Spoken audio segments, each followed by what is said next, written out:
What we have in Victoria, which is at the southern end of this flood impact, in Victoria we have a very, very large sea, an inland sea of water, which is seeking to make its way north to the Murray River, and there are a number of towns in the way of that inland sea.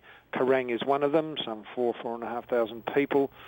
1,500 of them have been evacuated, and others are staying in town to shore up levee banks around the town.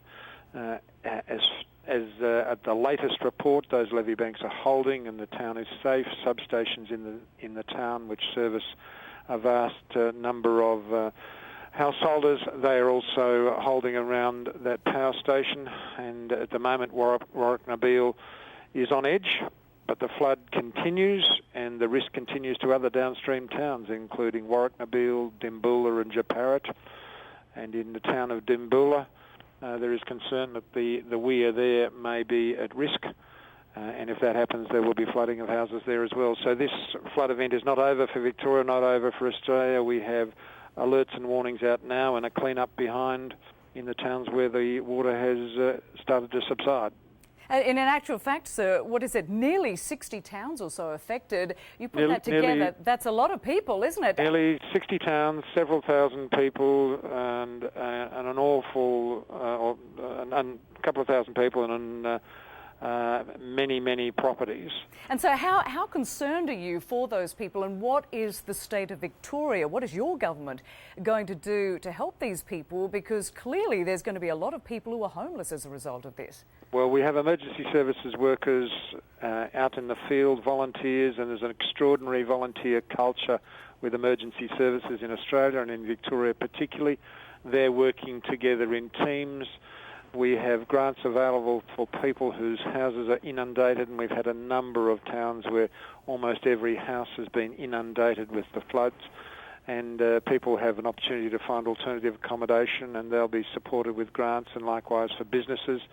And in the longer term, we have to rebuild roads, bridges, infrastructure, some of the utilities, water, indeed power, and indeed some places telephone assets have been damaged. So this is going to be a long-term project, and in Queensland, in Northern Australia, the work is probably going to be even greater. Indeed, and the Governor of Victoria has suggested that climate change is to blame for the nation's catastrophic floods. What do you say to that?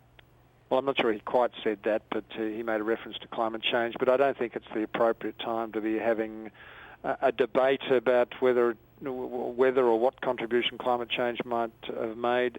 We're focused on the relief effort, the response and the recovery effort, and there are tens of thousands of Victorians who are working hard to protect their towns, protect their homes and their families and their communities.